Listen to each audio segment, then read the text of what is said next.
Ryan Curley and Dean Legge again here riding home. You've got some options in the wide receiver room. I guess you could say that last year. You got sort of more options, so to speak, in this one. And let's talk just for a second about Colby Young. We'll get to everybody else. Branch, Dylan Bell, my favorite receiver. Humphrey, London, oh my gosh. London Humphreys. Yes, dyslexic. But it's Colby Young that Mike Bobo really had a lot to say during his meeting with the media.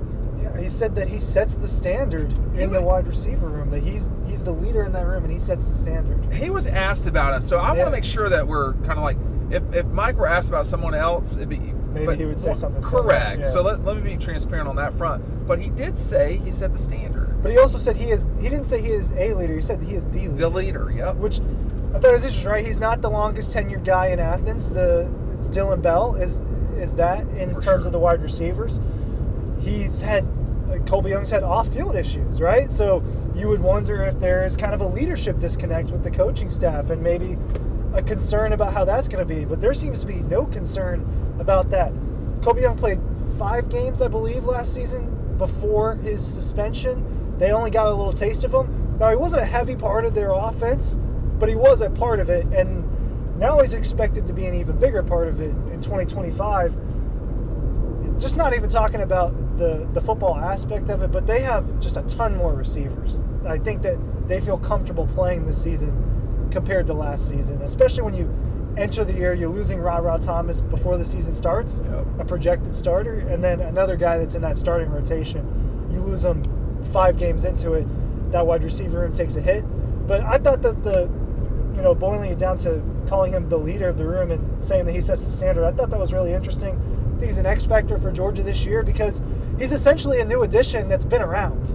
He's essentially a new addition for the offense that's been around just because of how limited his time was last year. You got a limited time to take advantage of our offer. 3 months of Dawg Post, a 2025 magazine, mailed to your house right now, $15. Sign up. You see the QR code. Take advantage. Take advantage.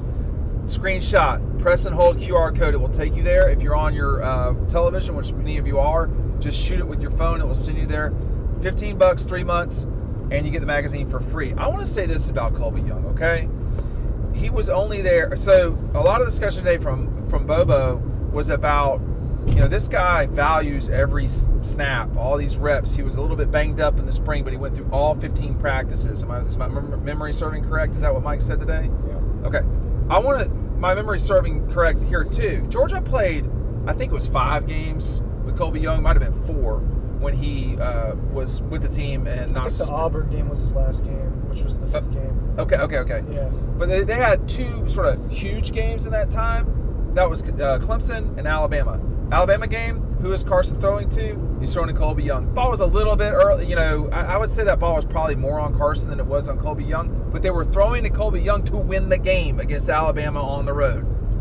Number 2, he scored a touchdown against Clemson. Okay. The first touchdown of the season. Okay. So then you remove that. You already had Ra Thomas gone. You had some sort of, Arian Smith just didn't have the consistency that you needed. So you're starting to,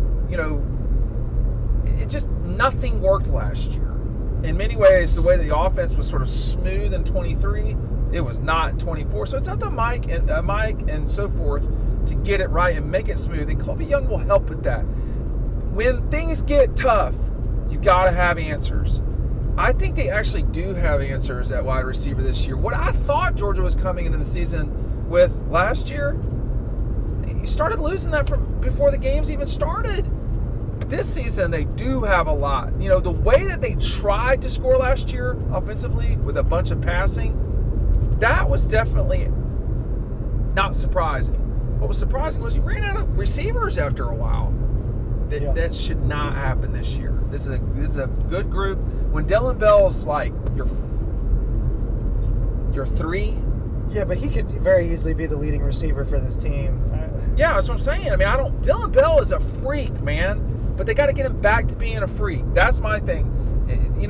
All these guys, they have the capability for this to be a really good receiver room. I don't want to hear about how it's the best in the country. It's not the best in the country. But it has the ability to be a really good wide receiver room, Ryan. They got to make it happen. Yeah, it's up to the kids. I think that it's one of those, what they've got this year that they especially didn't last year is every type of receiver you can think of. They've got a versatile guy that can play outside and inside with Dylan Bell, that can play in the running back spot like Dylan Bell. They've got Zachariah Branch, who is your... How did I not? He is the one person on this team, on this offense, where he's a threat to score the moment he gets the ball. See, that's... And they didn't have that last year. I thought ETN would be that. No, and he had a few big hitters, but not as much as they signed him on for. Right. With Zachariah Branch, he's your home run hitter. He's going to probably score off of some ridiculous screen pass this season, or you're going to see something But ridiculous. he makes it easy. Like, Lad McConkey, you need cheap, easy points in sports. Yeah. You need to have, easy buckets. And you need to, if you can get a cheap touchdown in a game, you know how easy that makes the game? And in Branch, if he is, approaching Lad McConkey, that would be, it would be an improvement. He's probably better in the return game than Ladd was. And Ladd was pretty good in the return game. I think Branch is better at that than McConkey was. I think McConkey's a better receiver than Branch was. But he gives you the explosion. He does. And you get a big body outside with Kobe Young and kind of your jump ball guy. And then they brought in another big guy with Noah Thomas, who I think is a little bit more fluid as an athlete than people realize. Go and watch Noah Thomas at Texas A&M. That's someone that they could use in a lot of different ways. And look, it's tough when these corners are 5'11", 6 feet, and they're going to have to go against a 6'5" guy. And Noah Thomas is another option to throw the ball. That's just the first layer of the receivers. They've got London Humphreys. Yeah, they've got the young guys, They've got the young guys. Sokovie White was balling out when we were taking a lap around the field at G-Day. He was making incredible catches. There's been a lot of buzz about 5-star Taylor Taylor. Yeah. Right? So they've just have so many more options than they did.